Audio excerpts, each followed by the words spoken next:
Okay, good morning guys. Good morning sir. तो now हम Morning, लोग sir. आज हम लोग डिस्कस करेंगे एक्सरे क्रिस्टलोग्राफी।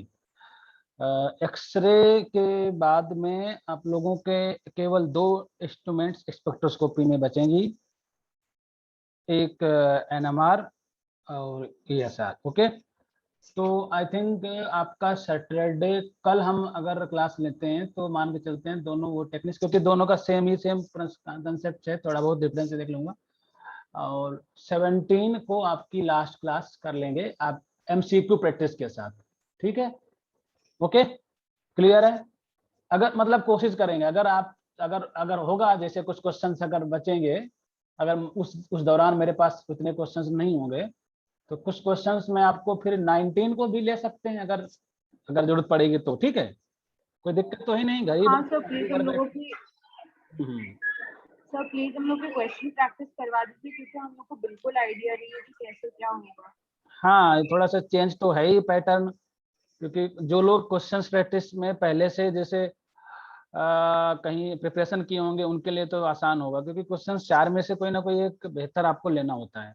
चलिए पहले हम पढ़ लेते हैं, टेक्निक्स खत्म कर लेते हैं, फिर हम क्वेश्चंस तो करेंगे। मैं बता दूंगा क्वेश्चन आपको कहाँ से मिल जाएंगे, ये बता दूंगा। एक्सरे, देखो पहली बात, इसमें कुछ पॉइंट समझिए ध्यान से, सभी लोग ध्यान से समझिए, अब फोकस करिए, इसको कंप्लीट करना है, ठीक है? सबसे पहला पॉइंट यही है कि एक्सरे क्रिस्टलोग्राफी में रेडिएशन का यूज करेंगे, एक्सरे रेडिएशन। अब एक्सरे रेडिएशन की अगर हम थोड़ा फीचर की बात करें अदर रेडिएशन के कंपेयर में, UV, visible, radio wave, that is other infrared की बात करें तो this is a low wavelength and higher energy, low wavelength in higher energy. ये जो पिक्चर आपको दिखाई पड़ रहा है, this is a complete step of x ray crystallography. आप जरा ध्यान से देखिए और कहीं पे नोट भी कर सकते हो। पहला जो स्टेप होगा crystallization of the sample, clear? First step is a necessary crystallization of the step, मैं बताऊंगा क्रिस्टल क्यों बनाते हैं। सेकेंड जो इंस्ट्रूमेंटेशन में स्टेप आएगा डिफ्रैक्शन ऑफ द पैटर्न, वो भी बताऊंगा, इसका थोड़ा डिटेल करूंगा मैं आपको। थर्ड जो आपको स्टेप मिलेगा, जो प्रोसेस मिलेगा, इलेक्ट्रॉन डेंसिटी मैप, मतलब एक इलेक्ट्रॉन डेंसिटी मैप डिजाइन होगा, मतलब मैप बनेगा। लेकिन मेरे दोस्त ध्यान रखिएगा, जब कभी भी हम कोई भी रिजल्ट्स देखते हैं एक्सरे क्रिस्टलोग्राफी का, आपने बहुत सारी किताबों में नीचे लिखा होता है this picture as a x ray crystallography, लेकिन वो इलेक्ट्रॉन डेंसिटी मैप ना होकर के एक इमेजिन पिक्चर, इसी को देखते हुए एक इमेजिन, ये यहाँ पे जो आपको दिख रहे हैं ना इस तरीके से हेलिकल दिख रहा है ना, हेलिकल नहीं दिखता है, ये कैसा पिक्चर है, एक इमेजिन पिक्चर है। Is clear? This is A imagine picture, मतलब ये एक सॉफ्टवेयर होते हैं, मैं आपको जरा समझाने की कोशिश कर रहा हूँ। इलेक्ट्रॉन डेंसिटी के बेसिस पे एक कुछ सॉफ्टवेयर होते हैं, उनको एक अट्रैक्टिव, एक अच्छी तरीके से उसी एंगल, वही कंफर्मेशन में स्ट्रक्चर बन जाता है। Is clear? सबसे बड़ी बात ये यहाँ पे इंपॉर्टेंट है कि एक्सरे क्रिस्टलोग्राफी में हम किसी भी बायोमॉलिक्यूल्स का, बायोमॉलिक्यूल्स में अगर हम प्रोटीन की बात करें, बायोमॉलिक्यूल्स में और भी ले सकते हो, इसका हम 3D स्ट्रक्चर देख सकते हो। कैसा देख सकते हो? 3D स्ट्रक्चर, ये बड़ा इंपॉर्टेंट है। 3D structure of the protein study done by, अगर ये क्वेश्चन आएगा तो मान के चलते हैं उसमें एक ऑप्शन एक्सरे क्रिस्टलोग्राफी होगा। चलिए अब वन बाय वन हम इन सभी स्टेप को डिटेल कर लें।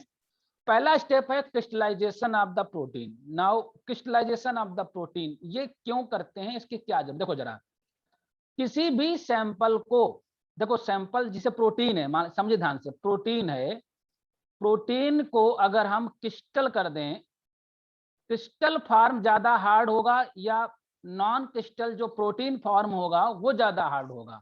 ये तो सब लोग जानते हो, नाम ही लग रहा, crystal is a very hard.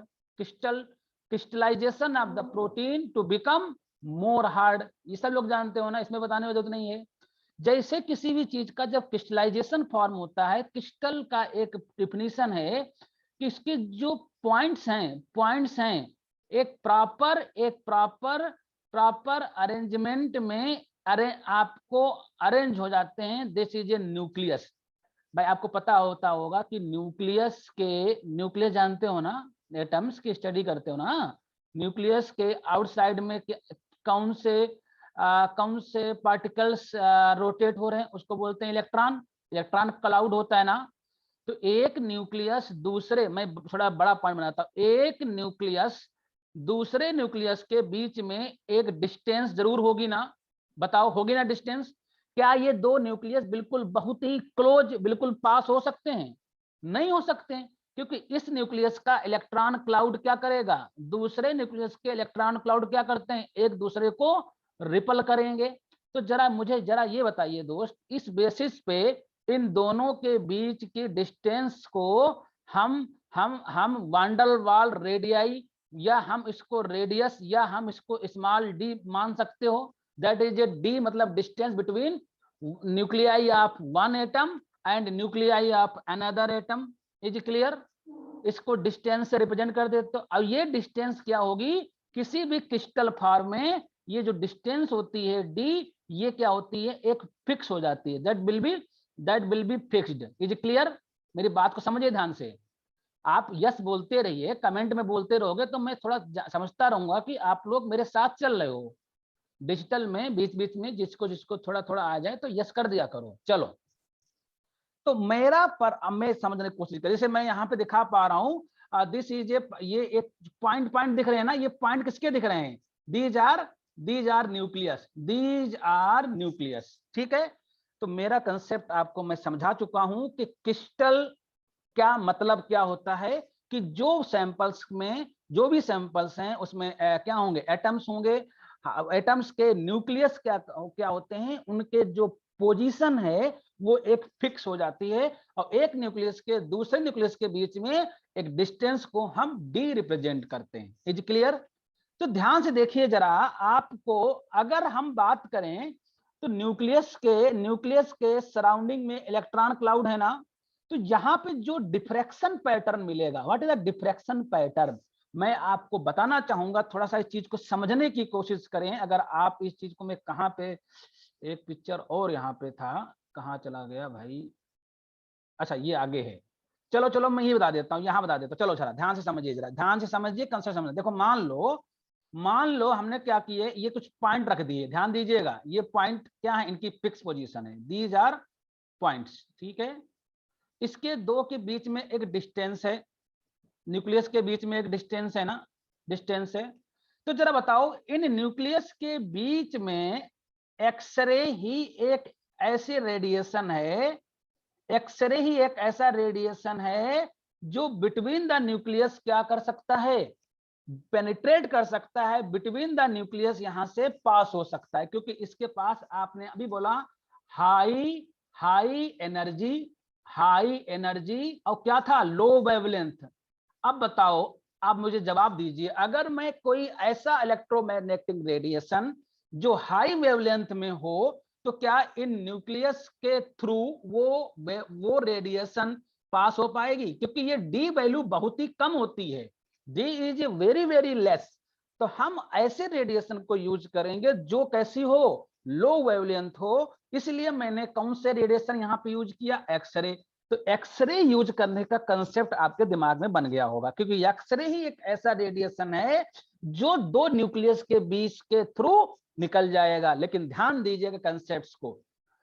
देखो रेडिएशन यहां से आ रहे हैं, ध्यान दीजिएगा, यहां से रेडिएशन आ रहे हैं। अगर रेडिएशन के डायरेक्शन में कोई भी अगर न्यूक्लियस नहीं पड़ा, कोई भी न्यूक्लियस नहीं पड़ा, तो ये सीधे सीधे क्या हो जाएंगे, सीधे सीधे ट्रांसमिटेड हो जाएंगे। लेकिन कुछ ऐसे भी तो होंगे रेडिएशन जो यहां से आएंगे और सीधे इसके न्यूक्लियस पे पड़ेंगे। तो जरा बताओ, जैसे न्यूक्लियस पड़ेंगे तो इसका रिफ्लेक्शन हो जाएगा, जल्दी बताइए, जल्दी बोलिए, इसका रिफ्लेक्शन हो जाएगा।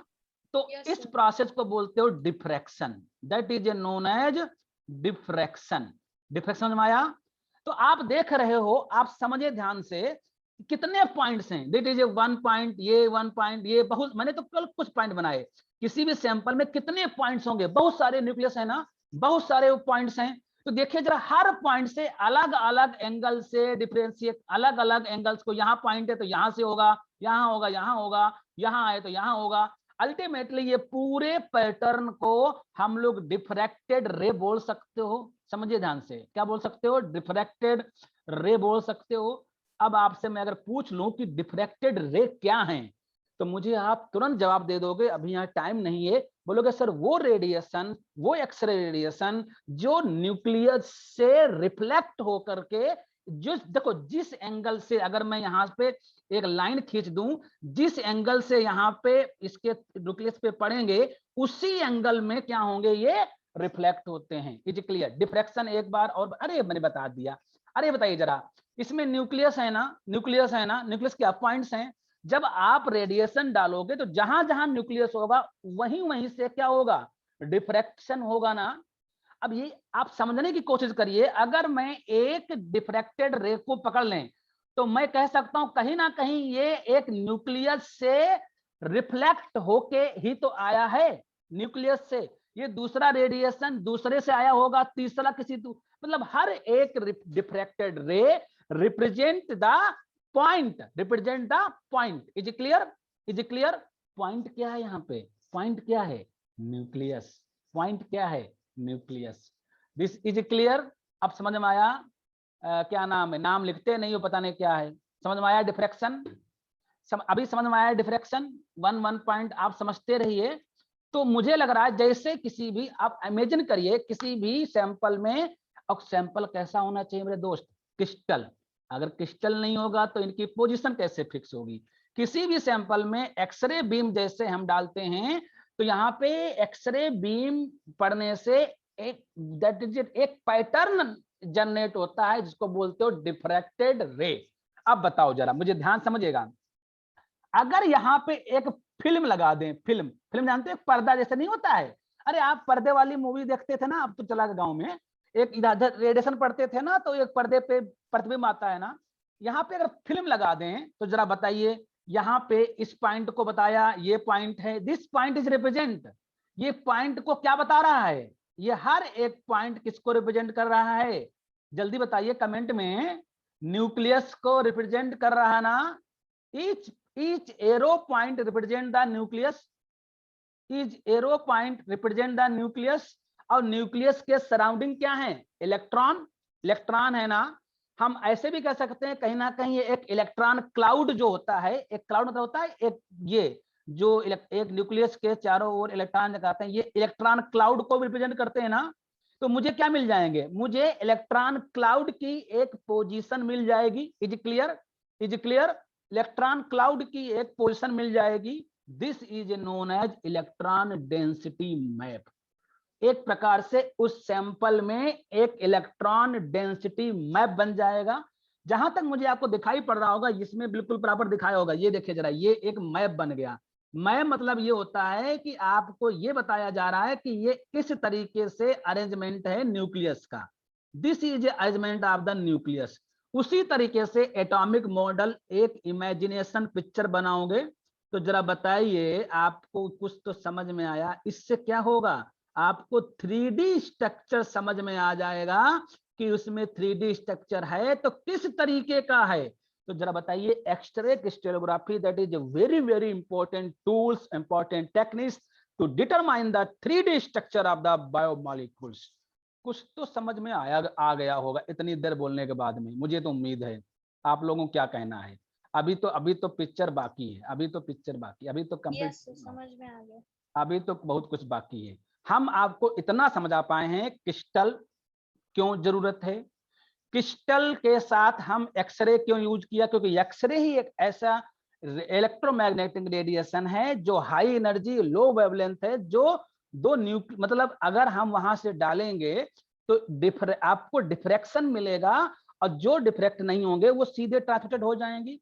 एक डिफ्रैक्शन पैटर्न मिलेगा, मतलब मान के चलिए कि हर एक सैंपल के साथ एक डिफरेंट तरीके का पैटर्न मिलेगा डिफ्रैक्शन का। ये पैटर्न कैसे अलग हो जाएगा? आगे बताइए जरा, अगर किसी सैंपल में न्यूक्लियस का अरेंजमेंट ऐसा है, ये अरेंजमेंट है, बताइए जिस तरीके का न्यूक्लियस का अरेंजमेंट होगा उसी तरीके का ही तो डिफ्रैक्शन पैटर्न मिलेगा। जैसे मान लीजिए आप लोग प्रोटीन पढ़ते हो ना, बायोकेमिस्ट्री पढ़े थे ना। अब मान लीजिए अल्फा हेलिक्स ऐसे है, ध्यान दीजिएगा, ऐसे अल्फा हेलिक्स है, तो अल्फा हेलिक्स में क्या है, यहाँ पे एटम्स होंगे ना, न्यूक्लियस होंगे ना, तो पूरा एक हमको क्या मिलेगा, एक पूरा इस तरीके के हेलिक्स दिखेगा ना, एक पूरा एक इमेजिन पिक्चर आपको दिखेगी ना पूरा। यही तो करते हैं एक्सरे में, और क्या करते हैं। देखिए जरा एक पिक्चर और देख लो, एक पिक्चर और देख लो, अगर आपको समझ में आ जाए बता दीजिएगा। Purified the proteins, first of all purified. दूसरा स्टेप क्या होगा, क्रिस्टलाइजेशन, क्रिस्टल करते हैं। फिर उसके बाद एक्सरे डिफ्रैक्शन होगा, that is x ray diffraction. Diffraction के कारण यहाँ पे एक इलेक्ट्रॉन डेंसिटी, वही सेम पिक्चर है, मतलब उसको थोड़ा अलग तरह बताया है। फिर आपको एक सॉफ्टवेयर के माध्यम से एक 3D स्ट्रक्चर आपको मिल जाएगा। मैं उम्मीद करता हूं कि अब आपको सभी पॉइंट्स क्लियर हो गए होंगे। अगर हम थोड़ी देर के लिए एप्लीकेशन की बात कर लें, देखो ध्यान से, बहुत सिंपल इसके आपको एप्लीकेशन से पहला है various atomic arrangement present in the graphites. देखो ऐसा जरूरी नहीं कि इसका यूज केवल आपको बायोलॉजी में ही है, इसका यूज केवल बायोटेक में ही है, इसका यूज केवल आपको आपके क्या कहते हैं बायोमॉलिक्यूल्स प्रोटीन में है, या कोई ऐसे ऐसे कंपाउंड, ऐसे केमिकल कंपाउंड जैसे डायमंड, ग्रेफाइट्स, इनके भी तो एक प्रॉपर अरेंजमेंट देखा जा सकता है ना, कि कितने इनके न्यूक्लियस कितने डेंस है ना। तो ग्रेफाइट का प्रॉपर देखो, ध्यान दीजिएगा मेरे दोस्त, हम किस चीज को देख रहे हैं, हम क्या देख रहे हैं, एटॉमिक अरेंजमेंट देख रहे हैं ना। Is clear. अगर आप किसी भी सैंपल में एटॉमिक अरेंजमेंट दिख जाए तो मुझे एक प्रॉपर स्ट्रक्चर समझ में आ जाएगा ना। मैं उम्मीद करता हूं इस बात को आप समझ रहे होंगे, क्योंकि एटॉमिक अरेंजमेंट से ही तो स्ट्रक्चर समझ में आ जाता है ना। बोलो बोलो, समझ में तो आ गया होगा ये पॉइंट्स। चलो चलो नेक्स्ट बात करते हैं। Lattice structure of the crystal. Crystal आप मान लीजिए आप पढ़ते हो ना लैटिस फॉर्मेशन, लैटिस फॉर्मेशन वो भी आप देख सकते हो। ये सब क्रिस्टलोग्राफी से पता चलता है ना लैटिस फॉर्मेशन हुआ है। चलिए छोड़िए, अलग देखते हैं आपके बायोटेक के क्या रूल्स हैं इसको। देखो प्रोटीन का स्ट्रक्चर, एंटीबॉडी का स्ट्रक्चर, डीएनए का स्ट्रक्चर, आरएनए का स्ट्रक्चर, ध्यान रखिएगा 3D स्ट्रक्चर, 3D लिपिड का स्ट्रक्चर कैन बी स्टडीज। अब कौन कैसा स्ट्रक्चर मैं लिख देता हूं यहाँ पे, 3D structure. 3D structure clear है ना। लेकिन ध्यान रखिएगा मेरे दोस्त, प्रोटीन में भी किस चीज का, एटम्स, एंटीबॉडी में भी एटम्स, आरएनए में भी एटम्स। ये एटम्स का अरेंजमेंट ही बताता है। ये बताइए जरा, आज हम लोग कहते हैं, जैसे मान लो आप बोलते हो ये एंटीबॉडी है, आपको पढ़ाया जाता है ना, this is structure of the immunoglobulin antibody. आपको अगर आपको एक्सरे क्रिस्टलोग्राफी से दिखेगा तो वहां पर भी इसी तरीके का स्ट्रक्चर दिखेगा। कभी कभी आप शायद, कभी कभी आप बुक किताबों में, अरे किसने माइक ऑन कर लिया भाई। कभी कभी क्या करते हो, किताबों में आप देखते होंगे कि क्या देखते होंगे कि कुछ बायोमॉलिक्यूल्स के एक्सरे क्रिस्टलोग्राफी के इमेजिन पिक्चर्स शोइंग होते हैं। तो आपको बड़ा भद्दा भद्दा लगता होगा ना देखने में, मतलब वो उतना, लेकिन जितना अच्छा होता है कि हम ऐसे लाइन बना दें और खींच दें कि ये हैवी, ये लाइट, ये तो इमेजिन पिक्चर है कि ऐसा बनाएंगे। लेकिन ये इमेजिनेशन आया कहाँ से, वहीं से आया। Bond, bond such as covalent bond, bond में भी तो होता है ionic exist between the molecules can be study. किसी भी दो मॉलिक्यूल्स के बीच में किस तरीके का बॉन्ड है, कोवलेंट बॉन्ड है, आयनिक बॉन्ड है, ये भी हम लोग स्टडी कर सकते हो। Is clear. The molecule structure, देखिए ध्यान से समझिए जरा। The molecular structure of penicillin, penicillin जानते हो ना, पेंसिलिन तो सब लोग जानते हो, दैट इज क्या है, क्या है पेंसिलिन। मैं देख रहा हूं कि आप लोगों को टेक्निक्स पढ़ते पढ़ते ऐसा ना हो कि आपकी जो कोर बायोलॉजी वो भूल जाओ। पेंसिलिन क्या है, पेंसिलिन जब तक बताओ तब तक, विटामिन B12 एंटीबायोटिक, बिल्कुल बिल्कुल एंटीबायोटिक, ठीक है। पेंसिलिन का स्ट्रक्चर, विटामिन B12 का स्ट्रक्चर, इंसुलिन का स्ट्रक्चर, सब कुछ हम किससे कर सकते हैं, एक्सरे डिफ्रैक्शन से। पता है ये सब क्यों करते हैं, इसका इसका क्या आप इसका यूज क्या होगा, स्ट्रक्चर से क्या पता चलेगा। भाई जैसे मान लेते हैं, सपोज करिए आप पेंसिलिन का स्ट्रक्चर आप पता चल जाए कैसा स्ट्रक्चर है, तो कम से कम आपको पता होना चाहिए कुछ बैक्टीरिया ऐसे होते हैं जो पेंसिलिन के अगेंस्ट रेजिस्टेंस होते हैं। ध्यान रखिएगा, some bacteria are resistance against the penicillin. तो मैं कोशिश करूंगा कि पेंसिलिन जो इसका जो केमिकल स्ट्रक्चर है क्या उसमें कुछ स्ट्रक्चर में कुछ चेंज कर सकते हैं, that is change the structure, structure को चेंज करके हो सकता है ये रेजिस्टेंस जो पावर है वो ना रह पाए, अब ये सेंसिटिव हो जाए। ये सब रिसर्च है। आप जब बायोटेक के बाद एमएससी करोगे तो रिसर्च करोगे, आप लोग भी तो एक्सरे क्रिस्टलोग्राफी करोगे, आप चिंता मत करो, अभी पढ़ लो क्या होता है x ray crystallography. Now is everything about the x ray crystallography is clear? कोई डाउट हो अब बताओ, क्योंकि ये बहुत बड़ा नहीं था, बहुत छोटा सा था। हाँ एक काम करते हैं, उसको पढ़ लेते हैं, ब्रैग लॉ पढ़ लेते हैं, ठीक है। ब्रैग इक्वेशन सिंपल है बिल्कुल, देखो ऐसा होता है, मैं बताना चाहूंगा, अब समझे ध्यान से। हालांकि आपको कभी भी क्वेश्चन आएगा, देखो न्यूमेरिकल ड्रा करने को नहीं आएगा, अगर न्यूमेरिकल ड्रा करने को आता थ्योरी का होता है, तो अब मैं आपको क्यों करवाऊं ड्रा, तो सीधे सीधे आप पहले तो याद कर लीजिए 2d sin theta equal to n lambda, ये इक्वेशन जरूर पूछी जाएगी एमसीक्यू में, लिख के रख लो, आपको जरूर आएगी। अब रटना नहीं है, बस ध्यान रखिए कैसे आता है, ये बता देता हूं मैं थोड़ा बहुत, ठीक है। देखो जरा मेरी बात समझिए जरा, पहले बताइए इसका यूज क्या है, इस इक्वेशन का अगर हम यूज की बात करें, देखा ध्यान से समझिए जरा, जैसे मान लो हम एक पॉइंट दे देते हैं, ये एक पॉइंट है, एक ये पॉइंट, 3 पॉइंट दे देते, 4 पॉइंट देते, ठीक है। और हर पॉइंट किसको रिप्रेजेंट कर रहा है जल्दी बताइए, दीज पॉइंट रिप्रेजेंट द, बता चुका हूं, nucleus, these point represent the nucleus, बिल्कुल बिल्कुल न्यूक्लियस है। चलो चलो न्यूक्लियस ना। अब जरा बताइए, जब यहां से अगर हम आपसे पूछें कि दो न्यूक्लियस के बीच की डिस्टेंस कितनी मान लें, स्मॉल डी मान लेना, यहां पर भी डी मानी जाएगी, ऐसे यहां पर भी डी आएगी, इस इक्वेशन के माध्यम से डी कितना होगा, find out the D, what is the distance between the two nuclei, D. इसीलिए इस इक्वेशन को ब्राइज इक्वेशन या ब्रैग लॉ बोलते हो, ठीक है। अब कैसे इसको समझने की कोशिश करो, इसमें कुछ पैरामीटर वो समझ ले ध्यान से, देखो जरा, देखो ये एक लाइट यहां से आई, यहां पे लाइट आई, तो यहां से ये क्या है, एक पॉइंट है जिसको बोलते हैं न्यूक्लियस, यहां से लाइट आपको रिफ्लेक्ट हुई, तो ये एक आपको एंगल बनेगा, इसको बोलते हैं थीटा। और जिस जिस एंगल से लाइट इंसिडेंट बीम जाती है, उसी एंगल से आउट गोइंग बीम होती है, वो भी थीटा होगा। दीज आर सेम एंगल, कभी भी डिफरेंट एंगल नहीं होते, जिस एंगल से लाइट इस पे पड़ेगी उसी एंगल से आउट गोइंग होगी, तो ये तो थीटा हो गया। एक चीज और देखिए, अगर कोई यहाँ पे अगर दूसरा पॉइंट है, तो यहां से भी इंसिडेंट बीम आएगी, सेम उसी तरीके से यहाँ पे। अब ये दोनों जो रेडिएशन है एक दूसरे के पैरेलल हो गई ना, बिल्कुल पैरेलल होंगी, क्योंकि ये देखिए ध्यान से, अगर एक दूसरे के लीनियर रिप्रेजेंट हैं तो पैरेलल हो गई, तो यहाँ पर भी क्या हो जाएगा, यहाँ पर भी थीटा हो जाएगा। तो ये एक तरीके से आप जरा थोड़ा सा समझने की कोशिश करें, अगर आ जाएगा, एक ट्राइंगल यहाँ पे बन रहा है, अगर आपने कुछ उसमें पढ़ा होगा, तो ट्राइंगल के बेसिस पे ये आपको करना क्या है, ये एक ट्राइंगल बन गया, ध्यान से देखिएगा, थोड़ा सा मैथ यहाँ पे आएगी, लेकिन मैं उम्मीद करता हूँ कि थोड़ा थोड़ा तो आ जाएगा, नहीं आएगा तो क्या दिक्कत है, आप इक्वेशन तो याद ही कर लोगे।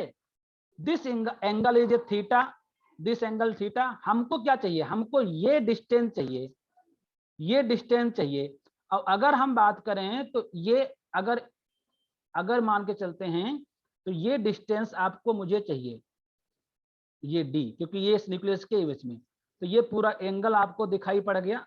तो इस एंगल को जब हम थीटा के बेसिस पे देखते हैं, तो यहाँ पे 2d sin theta equal to n lambda एक इक्वेशन डिराइव्ड होती है, उसको कैसे डिराइव्ड होती है यहाँ पे मैं डिस्कस नहीं करूंगा डिटेल में, लेकिन आप इतना याद कर लीजिए कि इस इक्वेशन का एप्लीकेशन क्या है, to find out the D value, what is the distance between one nucleus to another nucleus. Is clear?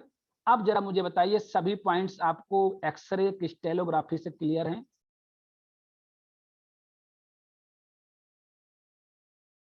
बताओ कोई ऐसा पॉइंट जो आपको मिसिंग हो, अगर आपको ना समझ में आया हो तो बता दीजिए, मैं हर पॉइंट दिखा देता हूँ, यही शुरुआत है, जल्दी बताइए, जल्दी बताइए। सब क्लियर है? नित्या दीक्षित ओके, और कोई लोग? हाँ, अगर क्लियर है तो थोड़ा बहुत एनएमआर जितना टाइम है कुछ कर लेते हैं। तो एनएमआर में थोड़ा सा पढ़ लेंगे तो शुरुआत कर देते हैं, तो अगले बार में कंप्लीट हो जाएगा। इशिता, यस क्लियर है? चलो ओके, ऑल क्लियर। 2 ही लोग बोले हैं और बाकी लोग तो बोले ही नहीं रहे, पता नहीं क्यों नहीं बोल रहे हैं। अभी सोए के नहीं उठे हो क्या? चलो एनएमआर स्पेक्ट्रोस्कोपी में कुछ बेसिक चीजें पढ़ लेते हैं। देखो जरा, अब एनएमआर स्पेक्ट्रोस्कोपी में अगर हम इसको अगर एनएमआर स्पेक्ट्रोस्कोपी का अगर बोले कि किस क्या है, तो उसको बोलोगे stand for nuclear magnetic resonance. Nuclear magnetic resonance, हालांकि इसके नाम से ही समझ में आता है कि इसमें क्या हो रहा होगा। मैग्नेटिक कंसेप्ट आ जाएगा, न्यूक्लियस कंसेप्ट आ जाएगा, ध्यान दीजिएगा। दूसरा पॉइंट आपका ये जरूरी जानना है कि इसमें कौन सा रेडिएशन यूज करते हैं। मैं ऑलरेडी एक आपको याद होगा, मैंने एक टेबल बनाई थी कि इसमें रेडियो वेव यूज करते हो ना। कौन से वेव यूज करते हो? Radio wave. Electron sorry NMR में हम लोग रेडियो वेव यूज करेंगे। क्या यूज करेंगे? Radio wave. रेडियो वेव ये पता होना चाहिए, ठीक है। चलो चलो, अब हम कुछ थोड़ा सा एप्लीकेशन के बारे में बात कर लेते हैं।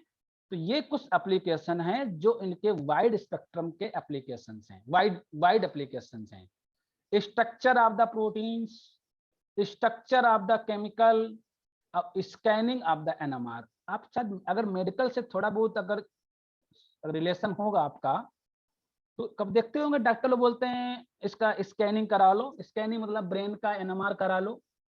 न्यूरॉन्स की स्टडी करना, या कोई कैंसरस को मतलब अगर बहुत सारे नॉर्मल जो डायग्नोसिस होती हैं पता नहीं चलता है कैंसरस किस लेवल तक कहाँ स्प्रेड हुआ है, उसके लिए भी तो एनएमआर करते हैं ना। स्कैनिंग में भी वहां पर भी सेम एप्लीकेशन है, सेम प्रिंसिपल है एनएमआर का। लेकिन मैं एक चीज आपको बताना चाहूंगा, एनएमआर डेंजरस रेडिएशन नहीं, क्योंकि यहाँ पे कौन सा यूज करते हो? Radio wave. मैं आपको बताना भूल गया, ध्यान दीजिए, एमआरआई में यूज होता है। हाँ, उसमें भी तो स्कैनिंग, हाँ एमआरआई, ठीक है। लेकिन इसी जो एमआरआई जो मेडिकल इंस्ट्रूमेंट है, इसमें कंसेप्ट एनएमआर का ही चलेगा। ये हमें बताऊंगा, समझ में आ जाएगा। मैं एक चीज बताना मैं भूल गया, आप थोड़ा याद कर लीजिए। एक्सरे क्रिस्टलोग्राफी का मेडिकल पर्पज में यूज तो है, लेकिन इसको अवॉइड किया जाता है जहां तक एक्सरे कोई भी डायग्नोसिस या एक्सरे डायग्नोसिस ना करना पड़े, कम से कम करना पड़े, क्योंकि एक्सरे एक हार्मफुल रेडिएशन है। जहां भी आप देखे होंगे, जहां भी एक्सरे लगा होगा तो वहां पे एक रेड डेंजरस जोन जरूर होगा, अगर आप कभी मेडिकल में गए होंगे। Is clear? जिसका एक्सरे पार्ट कराना है, और खासकर सभी चीज का एक्सरे होता है, लेकिन बहुत ही कॉमन है नहीं कि जब चाहो एक्सरे करवा लो। मतलब एक प्रकार से एक हार्मफुल मेथड है, मतलब इंस्ट्रूमेंटेशन है। चलो एनएमआर में आते हैं। तो स्ट्रक्चर ऑफ द केमिकल, मैं अगर आपसे बोलूं these are 2 type of NMR, H NMR and C13 NMR. मैं बताना चाहूंगा मोस्ट कॉमन जो एनएमआर है वो एच एनएमआर है। आप सोच रहे हैं सर एच एनएमआर क्या होता है? देखो, अगर कोई डिटेक्शन हाइड्रोजन एटम या प्रोटॉन के बेसिस पे डिटेक्शन होगा, detection is based on the H proton, that is this instrument is known as HNMR. If the detection is based on the carbon में C13 होगा, कभी C12 नहीं हो सकता। If the detection is based on the carbon, then known as C13 NMR। इतने point तो आपको समझ में आ गए एनएमआर के। पहला पॉइंट था nuclear magnetic resonance, clear. Radio wave electromagnetic radiation use, clear. Structure of the protein, structure of the chemical, scanning NMR, these are application of the NMR. फिर these are 2 different type of NMR spectroscopy, one is H NMR, another is C13 NMR। This difference in बिल्कुल basic difference. if the technique is based on the proton atom, study is based on the proton atom। Proton किसको बोल देते हो? H को बोल देते हो ना, हाइड्रोजन प्रोटॉन बोल देते हो ना। If the study is based on the carbon, then C13 NMR. This is a basic instrumentation part of the HNMR. देखो HNMR भी बोल सकते हो इसको, C30 डिपेंड करता है कि उसमें पार्ट वही रहेंगे, बस होगा क्या कि आपको क्या होगा कि जो डिटेक्शन है वो मेथड बदल जाएगा, ठीक है, बाकी प्रिंसिपल कंसेप्ट सेम है। देखो क्या है, सबसे पहला तो आप देखिए जो मेन है वो है मैग्नेट। यहाँ पे मैग्नेट में ही सैंपल आपको रखा जाएगा ट्यूब में। Sample in A tube placed in a magnet field. मतलब आप समझने की कोशिश करिए, जो सैंपल है, सैंपल आपका मान लीजिए बायोमॉलिक्यूल्स है, बायोमॉलिक्यूल्स में प्रोटीन ले लें, तो हम चाहते हैं कि वो प्रोटीन एक मैग्नेटिक फील्ड में उसको रखें। Protein is a placed on magnetic field, यही पर्पज हुआ ना। अगर हम किसी सैंपल को मैग्नेट के बीच में रखते हैं तो दिस इज, इसका मतलब यही हुआ कि sample placed in a field of magnetic. Is clear? चलो दूसरा क्या होगा, आपको रेडिएशन सोर्स होगा, that is A radiation source, जिसको बोलते हो रेडियो वेव फ्रीक्वेंसी ट्रांसमीटर। हालांकि मैं यहाँ लिख देता हूँ, दिस इज ए, जो क्लियर है ना, रेडियो वेव यूज करते हो, रेडियो वेव यूज करते हो, बिल्कुल सही। अब क्या होगा, यहाँ से रेडियो वेव जाएंगी और ये सैंपल के थ्रू, आप सैंपल पे थ्रू पे फॉल होंगी, sample pass through the sample, radio wave pass through the sample. यहाँ पे एक प्रोसेस होगी वो जो बार बार होती है, उसका नाम है एब्जॉर्प्शन। क्या होगा? एब्जॉर्प्शन। ये तो सब में है ना, some of the radio wave that will be absorb, some of the radio wave that is absorb in a by sample. अब उसके बाद कुछ रेडियो वेव ऐसी होंगी, उसके बाद क्या होगा, जैसे एब्जॉर्बेंस होगा, मैं बताना चाहूंगा, तो जो एटम्स होते हैं, हाइड्रोजन एटम्स दैट इज ए, इसके जो एटम्स हैं या इसके जो न्यूक्लियाई है, वो गोज टू एक्साइटेड स्टेज। ये कंसेप्ट पहले भी आ चुका है ना। और एक्साइटेड स्टेज में जाने के लिए क्या चाहिए? एब्जॉर्बेंस चाहिए। फर्दर क्या होंगे, ये आपको जाएंगे स्टेबल स्टेट में, तब ग्राउंड स्टेट फर्दर जाएंगे, तो यहाँ पे एनर्जी रिलीज होगी।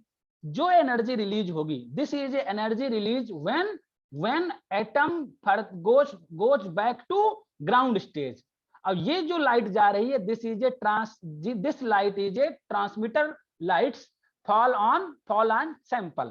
तो ये जो लाइट है डिटेक्टर की तरफ जा रही, ये लाइट कौन सी है? ये लाइट एक वो लाइट है जब atom, hydrogen atom goes back to stable stage, releasing of the energy. उसको डिटेक्टर के द्वारा हम लोग डिटेक्ट कर लेंगे। फिर यहाँ पे एक आपको क्या हो जाएगा कि एक हम लोग प्रिंटर में एक रीडिंग आ जाएगी, आसानी से समझ में आ गया होगा, कुछ तो आ गया होगा। हालांकि मैं आपको ये बेसिक इसका प्रिंसिपल है, अब समझिए ध्यान से। मैग्नेट की यूज होता है इसमें? बिल्कुल अभी आप यूज होता है, अभी मैं आपका जवाब मिल जाएगा। आप जो पूछ लियो ना, ये जो मैंने आपके सामने स्लाइड ओपन की है, उसका जवाब इसी स्लाइड से मिल जाएगा। जब मैं इसको पढ़ा दूंगा उसके बाद ना समझ में आए तब पूछेगा, ठीक है। नाउ सी देखो जरा, अगर हम मैग्नेट, मान लीजिए आपके जो क्या कहते हैं, जो टेक्निक्स है वो HNMR है। HNMR मतलब क्या हो गया? Technique is based on hydrogen. Is clear? Technique is based on hydrogen means also known as proton. चलिए, अगर हम मैग्नेटिक फील्ड नहीं देते हैं, ध्यान समझिएगा, जिसने क्वेश्चन पूछा था, तो जो प्रोटॉन्स होते हैं वो रैंडमली स्पिन करते हैं, मतलब that is a no proper direction of the protons. देखिए ये इस डायरेक्शन में जा रहा है, दैट इज इस डायरेक्शन में, यहां जा रहा है, इस डायरेक्शन में जा रहा है, दिस मतलब दैट इज, आप ये कह सकते हो, if the no magnetic field, proton orientation is a randomly, is clear, randomly oriented proton with magnetic moment. क्योंकि देखो मैंने कोई फील्ड नहीं दिया है। आप जरा मुझे ये बताइए, समझिए, प्रोटॉन के पास भी तो चार्ज होते हैं। मान लीजिए ये एक है, तो इसके न्यूक्लियस है, इसके पास इलेक्ट्रॉन है, तो यहाँ पे तो एक मैग्नेटिक चार्ज है ना कहीं चार्ज है, तो चार्ज के बेसिस पे यहाँ पे क्या होता रहता है, स्पिन होते रहते हैं, इसको बोलते हैं मैग्नेटिक मोमेंट। जो प्रोटॉन्स हैं वो भी स्पिन होते रहते हैं, उसको बोलते हैं मैग्नेटिक मोमेंट।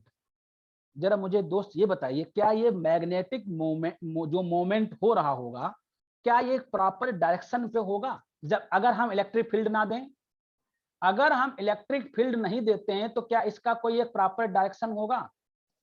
जल्दी बताइए, नहीं होगा ना, रैंडम होगा ना, random orientation of the magnetic moment of the proton. Is clear? चलो अब जवाब मिल जाएगा अभी आपको। Applied the magnetic field, magnetic field apply कर देते हो तो देखो क्या हुआ, these protons, some of the proton that is higher energy spin state, ठीक है, जो हायर एनर्जी में होंगे तो यहां पे जाकर के अरेंज हो गए, और उनका डायरेक्शन भी एक प्रॉपर एक डायरेक्शन दिख रहा है ना, सभी का जो स्पिन मोमेंट है एक प्रॉपर डायरेक्शन में है।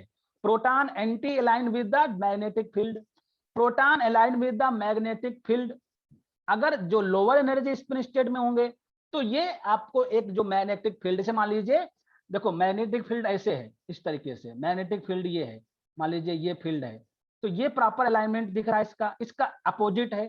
तो मेरी समझने की कोशिश करिए, जो मैग्नेटिक फील्ड में some higher energy protons that is anti align and lower energy proton that is a proper align with the magnetic field. लेकिन मैं कह सकता हूं क्या यहां पर भी अभी भी रैंडम स्पिन है? No random spin, that spin is a proper direction, this is a proper direction. मैं दिखा पा रहा हूं जो मैग्नेटिक फील्ड, मान लीजिए ये मैग्नेटिक फील्ड है, बच्चों ध्यान से देखिए, this is a magnetic field, उस मैग्नेटिक फील्ड के अलांग ही स्पिन हो रहा है। किसी का एरो आप देखिए, किसी का एरो क्या ऐसे है कि आपको क्या हो जाए लॉन्गिट्यूडनल या क्या हो जाए 90 डिग्री पे स्पिन हो रहा हो। मैं जितने भी प्रोटॉन्स हैं उनका जो स्पिन है, this alignment according the this electric field, हाँ वो बात अलग है, एंटी हो सकता है या फिर आपको प्रॉपर अलाइनमेंट हो सकता है। एंटी मतलब द अपोजिट, उसके अपोजिट डायरेक्शन में या उसके toward the direction. Is clear? Is clear? यहां तक समझ में आया सभी को? आगे बात करें, बहुत इंपॉर्टेंट बात है, मुझे लग रहा है आप ये बात करते करते हम लोग विदा हो जाएंगे। यहां तक क्लियर सबको हुआ? जल्दी बताइए, समय कम है, मेरे पास 1 मिनट समय है। यहां तक सबको क्लियर है? Yes sir, clear. Yes sir.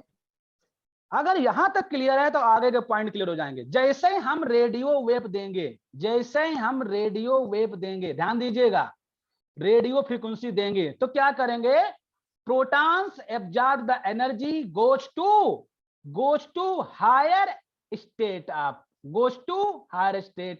This process occur when absorbance of the radio wave. ये कोई मुश्किल नहीं है।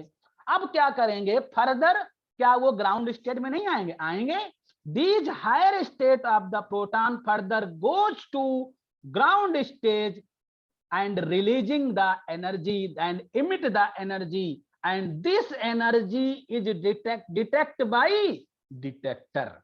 This energy is detected by detector. चलिए इतना समझ में आ गया? अरे कम से कम आगे कल हम जब मिलेंगे तो कंप्लीट हो जाएगा। कुछ तो आया होगा कि एक्चुअल प्रिंसिपल क्या है, तो कल हम बताएंगे कौन कौन से